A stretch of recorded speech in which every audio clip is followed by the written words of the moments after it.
ओम नमो भगवते वासुदेवाय नमः। दर्शकों, आइए सुनते हैं जया एकादशी की पौराणिक व्रत कथा। पौराणिक कथा के अनुसार धर्मराज युधिष्ठिर भगवान श्री कृष्ण से पूछते हैं कि माघ शुक्ल एकादशी को किसी देवता की पूजा करनी चाहिए और इस एकादशी का क्या महात्म्य है। इसके जवाब में श्री कृष्ण कहते हैं कि माघ शुक्ल पक्ष की एकादशी को जया एकादशी कहते हैं। यह एकादशी बहुत ही पुण्यदायी है।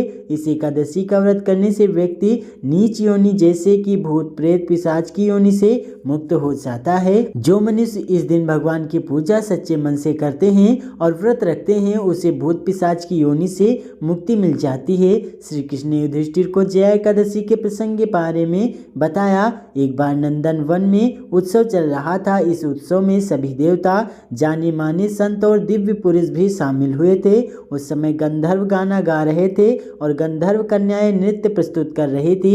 सभा में माल्यवान नामक एक गंधर्व और पुष्पवती नामक गंधर्व कन्या का नृत्य चल रहा था। इसी बीच पुष्पवती की नजर जैसे ही माल्यवान पर पड़ी, वह उस पर मोहित हो गई।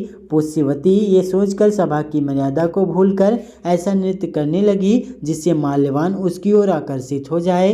माल्यवान गंधर्व कन्या की भंगिमा को देखकर सुध बुध खो बैठा और गायन की मर्यादा से भटक गया, जिससे सुरताल उसका साथ छोड़ गए। दोनों ही अपनी धुन में एक दूसरे की भावनाओं को प्रकट कर रहे थे, किंतु वे इस बात से अनजान थे कि देवराज इंद्र उनकी इस नादानी पर क्रोधित हो रहे थे। तभी उन्होंने दोनों के नीच पिशाच योनि प्राप्त होने का श्राप दिया।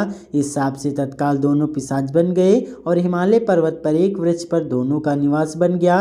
पिशाच योनि में इन्हें काफी तकलीफों का सामना करना पड़ रहा था। इसी बीच माघ मास के शुक्ल पक्ष की एकादशी तिथि आई। इस दिन सौभाग्य से दोनों ने केवल फलाहार ग्रहण किया। उस रात ठंड काफी थी, तो वे दोनों पूरी रात्रि जागते रहे। ठंड के कारण दोनों की मृत्यु हो गई। हालांकि उनकी मृत्यु जया एकादशी का व्रत करके हुई, जिसके बाद उन्हें पिशाच योनि से मुक्ति मिली और वे स्वर्गलोक में पहुंच गए। इंद्रदेव उन दोनों को वहां देख हैरान हो गए और पिशाच योनि से मुक्ति कैसी मिली, या पूछा।